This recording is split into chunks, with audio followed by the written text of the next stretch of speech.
Hi everyone, myself IRS Naisra, Assistant Professor, EC Department, BVC Engineering College. Today we discuss about the FPC design flow. So this is a basic design flow of an FPC. Here you're going to have the different stages, and the first one will be the design entry, synthesis, implementation, device programming. So along with this, you're going to have the design verification. The design verification can be of any of the three things. It is can be a behavior simulation, function simulation, starting timing analysis. So depending upon the requirement, or you can say the stage, we are going to use these design verification simulations. The first one will be design entry. There are different techniques for the design entry. Either it can be a schematic based one or HDL based one. Nothing but we can say this hardware description language, the code what you're going to be writing in terms of Verilog or VHDL. If the designer wants to deal with the more hardware, then he will be choosing the schematic one. And when it is going to be complex, or design thinks that it is the design is an algorithmic way, then he is going to use the hardware description language as the better choice. So here you're going to write the code of your design. Either it can be in a schematic based one, or it can be VRLM or VHDL. And the next step you're going to have this synthesis. So here in the synthesis, it is going to translate the VHDL or Verilog code into a device netlist format. Nothing but complete circuit with logic elements. Means the code what you written in terms of Verilog or VHDL has to be translated into gates or flip flops for the design. So the synthesis process will check for the code syntax and analyze the hierarchy of the design, which ensures the design is optimized for the design architecture, or the design has been selected. Next, the resulting netlist will be saved on native generic circuit file. So when you're going to go for laboratory in the DSD you're going to go for check syntax in synthesis itself. So in that, if you're going to go for check syntax, after that you're going to go for synthesizing also. So means you're going to write the code, then you're going to go for synthesis option.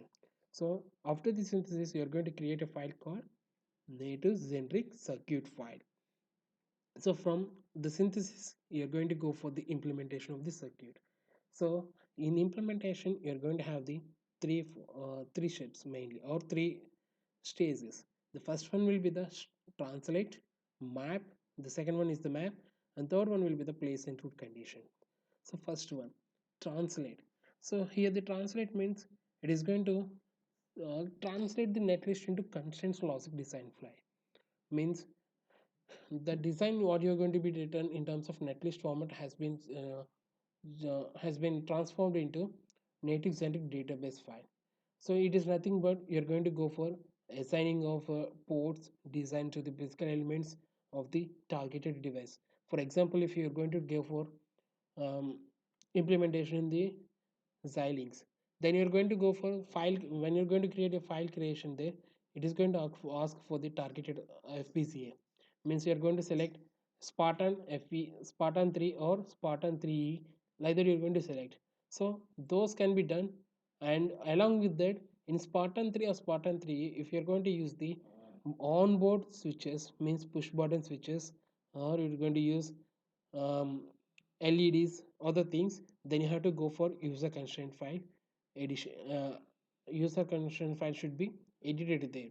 Means you're going to have the user constraint file for each and every targeted FPGAs, and in that user constraint file, you're going to have pin description of each and everything, and along with that, you're going to have the address for that. So that can be used for enabling the particular pins, and by using that you're going to go for which pin has been given for which thing. So like that you're going to go for ECF constraint file creation. Next, so in the translate operation, you're going to take the native generic file. From that native generic file, you're going to go for native generic database file. So after that, you're going to go for the function simulation here. Next, after translation, so you're going to go for map process. Means the circuit what you're going to be has to be um, divided into subblocks of because FPGA consists of a logical blocks. So in order to go for mm, implementation of your device of a complex design, it should be sliced into different small blocks, subblocks. So those subblocks can be given or mapped to the CLBs and input output blocks, and you are going to have the routing of those things, and those things can be done in the map process. So in the map process, you're going to have the um, native circuit description file will be created lastly. So in that you're going to go for static timing analysis. Here the static timing analysis will be used for the uh, how it is going to be responding with respect to the time constraint. Next, the next one will be the place and route condition. This the place and route process places the sub blocks from the map process into logical blocks according to the constraints and connect the logic blocks. Here the trade-off between all the constraints is taken into account by placing the by place and route process. Means one block should not be too far, or it should not be too nearer to the particular block. Okay, like that it is going to be make, means we are going to get trade-off conditions between different constraints. One should each and every input should be maintained same time at the input point, otherwise you are going to get wrong assumptions, nothing but. So for example, if you take the AND gate or other gates like that, so it is a two input AND gate. If I have the two inputs A and B, so A and B should be present at the inputs at the same time, otherwise I am not going to get the cut output there. So one is delayed, means you're not going to get cut output. So making these conditions, it should be optimum in the uh, process.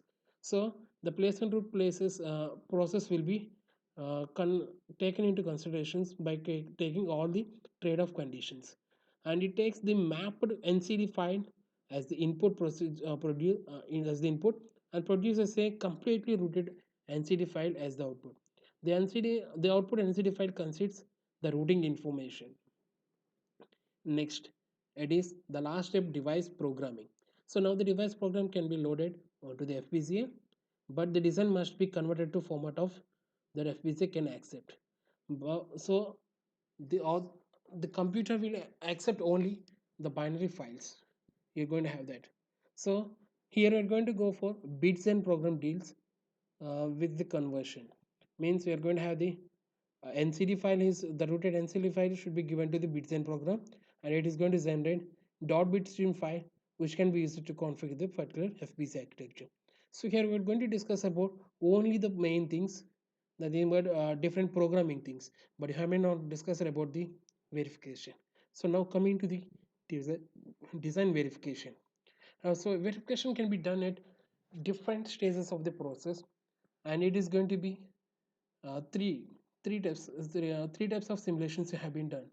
So first one will be the behavioral simulation, that is nothing but RTA simulation. This is the first simulation of all the steps and encouraged to do unencountered throughout the hierarchy of the design flow. So the simulation is performed before the synthesis process to verify RTL code to confirm that the design is functioning as intended. Nothing but we are going to go for behavioral simulation to verify its functionality. We can say this, nothing but how it is going to be getting. For example, you are going to go for addition program. So you are going to get the addition program.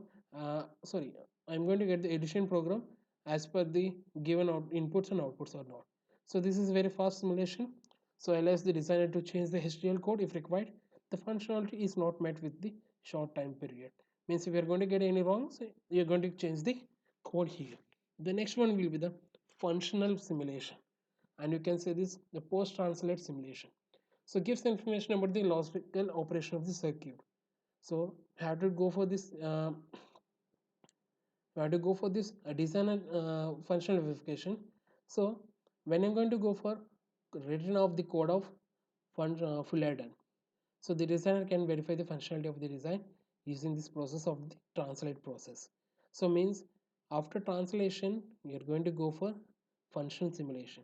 Means when you're going to go for this file has to be created to other things, nothing but FPGA NCD file has been generated there. NCD file has been generated. So it is going to be accepted, it is going to get a cut functionality or not. It should be done by functional simulation here. So if the functionality is not expected, then the designer has to make changes in the code and again follow the design flow steps. Coming to the last one, that is static timing analysis, and this can be done after the map or power process, nothing but map conditions or place and route process. Post map timing report lists signal path delays of the design derived from the design logic. So post place and route timing report is incorporates timing delay information to provide a comprehensive timing summary of the design.